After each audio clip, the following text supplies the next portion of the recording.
속보입니다. 윤석열 대통령이 구속된 지 52일 만에 석방됐습니다. 법원이 윤 대통령 측의 구속 취소 청구를 받아들이면서 검찰이 이를 수용한 결과입니다. 오늘 오후 심우정 검찰총장은 법원의 결정을 존중해 윤 대통령의 석방을 특별수사본부에 지휘했습니다. 이에 따라 윤 대통령은 오후 5시 50분경 서울구치소에서 출소했습니다. 차량에서 직접 내려 지지자들에게 손을 흔들며 감사 인사를 전한 뒤 다시 차량에 탑승해 관저로 이동했습니다. 윤 대통령은 지난 1월 15일 내란 우두머리 혐의로 체포된 이후 52일 만에 석방된 것입니다. 법원은 어제 윤 대통령 측이 제기한 구속 취소 청구를 받아들였습니다. 그 이유는 첫째, 검찰이 윤 대통령의 구속기간을 잘못 계산했다는 것입니다. 법원은 구속기간은 날짜가 아닌 실제 시간으로 정확히 계산해야 한다고 판단했습니다. 이에 따라 윤 대통령의 구속기간은 이미 만료된 상태에서 공소가 제기됐기 때문에 불법적인 구금 상태라고 봤습니다. 둘째, 고위공직자범죄수사처 공수처의 수사권한 문제입니다.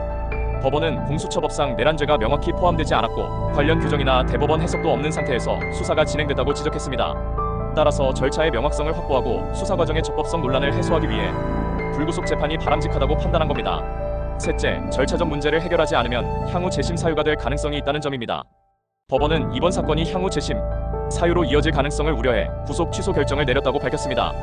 검찰은 형사소송법상 즉시항고 권한이 있었지만 이를 포기했습니다. 헌법재판소가 최근 검사의 즉시항고를 통한 집행정지 규정에 대해 위헌 결정을 내린 점과 헌법상 영장주의 원칙을 종합적으로 고려한 결과입니다. 다만 검찰 내부에서는 법원의 결정이 부당하다는 의견도 있었습니다.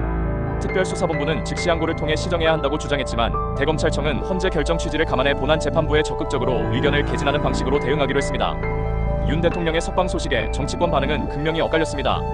국민의힘 측에서는 늦었지만 잘된 결정이라며 환영했지만 사회민주당과 더불어민주당 등 야당 5당 대표들은 강력한 유감을 표하며 검찰총장을 비판했습니다. 김두관 전 의원은 충격적이며 검찰이 국민의 검찰임을 포기한 결과라며 강하게 비판했습니다.